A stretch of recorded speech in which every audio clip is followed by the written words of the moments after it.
Nous sommes en compagnie de Daniel Ballesteros, médecin, et qui nous explique à quel point le sexe, l'amour, c'est bon pour la santé. Alors rien de tel qu'un exemple concret. Et je crois que c'est Ingrid qui va nous le donner. Bonjour Ingrid. Bonjour Brigitte, bonjour Daniel. Bonjour Ingrid. Alors, oui, moi je vous ai appelé parce qu'effectivement, pour moi, l'amour avec un grand A, ça a été très bénéfique. Pendant des années, j'ai eu un psoriasis sur le corps, mais complet. Comme je disais à mon conjoint, je suis ton dalmatien, tellement j'en avais. Et à ce jour, il y a pratiquement plus rien. Je dirais qu'il y a 2 petits impacts à chaque coude. C'est tout ce qui reste. Et depuis que j'ai rencontré mon conjoint, c'est vraiment fabuleux, quoi. Il n'y a pas de prise de tête, même s'il y a des petites choses qui font de la vie courante. C'est l'écoute de la note, s'il y a des choses qui plaisent pas, on en discute.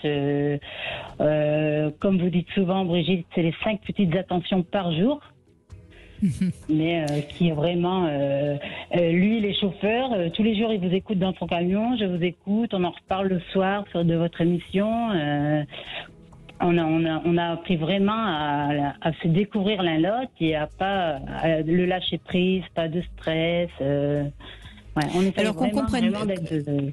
Alors, votre témoignage est important et on va préciser peut-être un peu les choses. Donc, vous vous êtes rencontrés il y a combien de temps ? On s'est rencontrés en 2013 au travail. 2013. Oui, d'accord, voilà. Donc ça fait 8 ans. Voilà. À l'époque, on est vraiment en couple depuis 5 ans. D'accord. 4 ans, on va sur notre 5e année, je dirais. À l'époque, vous aviez donc beaucoup de psoriasis. Et depuis que vous êtes avec lui, ça a pratiquement disparu. Hein, c'est bien ça. Ça a disparu petit à petit jusqu'à ce jour où j'ai 2 petits impacts coudes, c'est tout, quoi. Alors comment vous expliquez ça J'ai fait un infarctus, pareil, de stress. Comment je l'explique? Je pense que c'est le lâcher prise. On va demander à Daniel. Oui, alors ce que vous dites est très intéressant parce que souvent on dit ouais, les émotions donnent des maladies, mais comme c'est dans le temps, on ne s'en aperçoit pas trop. Moi, ça m'a valu d'être interdit d'exercer pendant un mois parce que j'ai dit en conseil de l'ordre que la plupart des maladies étaient d'origine émotionnelle. Moi, j'en suis convaincu. Donc, si vous voulez, la peau, c'est le reflet de l'âme. Et à partir de ce moment-là, tout ce que l'on pense de négatif, à travers ce fameux système neurovégétatif, eh bien, il va y avoir une action qui va se faire au niveau de la peau. Donc, le côté émotionnel va agir sur nos organes et la peau est un immense organe. Donc, effectivement, vous allez fabriquer un psoriasis parce que vous étiez mal dans votre peau. Ça paraît tout à fait logique si on le dit comme ça. Alors, le problème, c'est que souvent, on a dû vous faire de la cortisone par-dessus, on a dû vous donner des médicaments pour faire ce que j'appelle l'effaçothérapie. Donc, ça l'a entretenu au cours du temps. Ensuite, vous avez rencontré quelqu'un, vous avez inversé le phénomène, c'est-à-dire que votre système neurovégétatif, au lieu d'aller vers l'orthosympathique, c'est-à-dire le stress, eh bien, il est devenu parasympathique. Et ce même système qui est sous notre peau, qui est le système parasympathique, eh bien, a entraîné l'auto-guérison puisque vous avez calmé votre émotionnel. Et donc, à partir de ce moment-là, petit à petit, et je vous dis de ne plus remettre de cortisone dessus, je suis sûr que pendant des années, eh bien, vous allez guérir complètement parce que souvent, si on rajoute de la pommade dessus, ça dure une éternité. On fait l'effaçothérapie, ça ne guérit rien. Et alors, c'est souvent le cas des médecines classiques d'ailleurs. C'est ça. C'est tout à fait ça. Et voilà. Je dirais que c'est merveilleux quand vraiment on rencontre un remède naturel, je dirais. Et où il n'y a pas de prise de tête, où la vie se déroule comme un fil. On a plein de produits. On a plein de produits naturels en nous. On a ce qu'on appelle la pharmacie du bon Dieu. On a de quoi se soigner surtout. Et malheureusement, souvent, on se soigne. On fait ce que j'appelle, vous dites, l'effaçothérapie. On efface le symptôme ou on efface ce qui se passe sur la peau. Ça pénètre à l'intérieur du corps. Vous avez la chance de ne pas avoir plus. Par contre, vous m'avez dit que vous avez fait un infarctus, je crois, non, c'est pas ça? De stress, pareil, de stress. Oui, mais peut-être parce que vous avez collé de la cortisone sur votre peau. Vous voyez ce que je veux dire? Votre mallette a pénétré au niveau du cœur au lieu de rester au niveau de la peau. Vous savez, c'est tout simple. Hein. La médecine. Oui, mais après, à cette période-là, j'étais encore très stressée. J'étais en plein divorce, tout ça. Donc, oui, ça a surajouté. Mais vous aviez votre psoriasis aussi. Vous aviez les deux. Mais après, c'est vrai que j'ai un conjoint aussi qui est très très à l'écoute, même dans notre relation, nous deux intimes, n'ira jamais vers quelque chose que je ne veux pas, ou on discute beaucoup.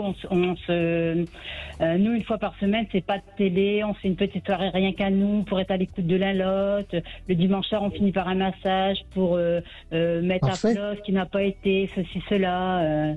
Voilà. Le massage aussi secrète des endorphines, secrète des produits de guérison et apaise le corps. Moi, les gens que je soigne par acupuncture au massage, eh bien, ils sortent tout à fait heureux. Hein. De toute façon, Ingrid, votre message est évidemment terriblement positif et montre à quel point une belle relation avec de l'amour et de l'attention et de l'écoute, hein, puisqu'on parlait tout à l'heure que s'écouter, c'est déjà être en meilleure santé. Mais à l'inverse, j'entends malheureusement souvent des témoignages totalement différents et qui montrent bien à quel point on peut se pourrir la santé dans une relation toxique. Combien de personnes vont être avec un conjoint ou une conjointe toxique et vont s'en rendre compte et vont vraiment prendre la décision de le quitter ou de la quitter à partir du moment où ils vont vraiment tomber très gravement malades. Donc on voit bien quelle est la répercussion d'une relation qui est positive ou négative sur notre corps et sur notre santé. Ça n'agit pas d'ailleurs qu'au niveau de la peau, ça agit au niveau du cœur, au niveau de l'estomac, au niveau des intestins, ça agit partout, au niveau des poumons. Donc là, on a un exemple qui est tout à fait extraordinaire parce qu'on voit au niveau de la peau ce qui se passe. Mais tout ce qui se passe à l'intérieur de nous, on ne le voit pas. Bon, de temps en temps, des petits maux de ventre, des tachycardies, des choses comme ça, on dit « oh bah c'est rien, ça va passer ». Eh bien non, c'est qu'une maladie en train de se construire au cours du temps. Vous savez, on ne tombe pas malade d'un seul coup en se levant un matin. C'est construit au cours du temps. Et donc tous ces symptômes effacés, intériorisés, au bout d'un moment, ça crée des maladies, ce qu'on appelle auto-immunes, c'est-à-dire que le système immunitaire, au lieu de nous défendre, se retourne contre nous et nous détruit. Tandis que là, c'est de l'amour qui guérit. L'auto-guérison amoureuse. Voilà, c'est exactement ça. Et de l'amour aussi bien par l'acte qui est toujours en osmose et toujours à l'écoute de l'un l'autre, qui peut être que de la tendresse ou plus, et par l'amour avec un grand A dans notre couple. Voilà. Il y a même ce que j'appelle la câlinothérapie, c'est-à-dire sans faire de rapport sexuel, se prendre dans les bras les uns des autres, s'embrasser. C'est la câlinothérapie. On n'a pas toujours besoin d'aller jusqu'à l'acte sexuel, bon, si on le désire bien sûr, mais la câlinothérapie, c'est aussi profitable qu'un acte sexuel de qualité. Oui, et c'est pour ça qu'on dit d'ailleurs que les gestes barrières nuisent énormément à cette câlinothérapie. Hein, oui, on ne touche plus les gens. On touche plus les gens, on leur serre plus la main, on leur met plus une tape dans le dos, on les embrasse plus. Je vous dis, l'homme, c'est un animal social. Si on enlève tout ça, il dépérit. Merci beaucoup Ingrid de ce témoignage formidablement positif. Je voulais un petit message personnel pour mon amoureux, que je sais qu'il nous écoute tous les jours dans son camion, et je le remercie du bonheur qu'il m'apporte. Et je voulais vous remercier pour votre émission qui est géniale, qu'on écoute tous les jours séparément et on débriefe le soir à deux. Voilà. Eh ben moi je l'embrasse. Vous permettez que je l'embrasse votre compagnon Ingrid?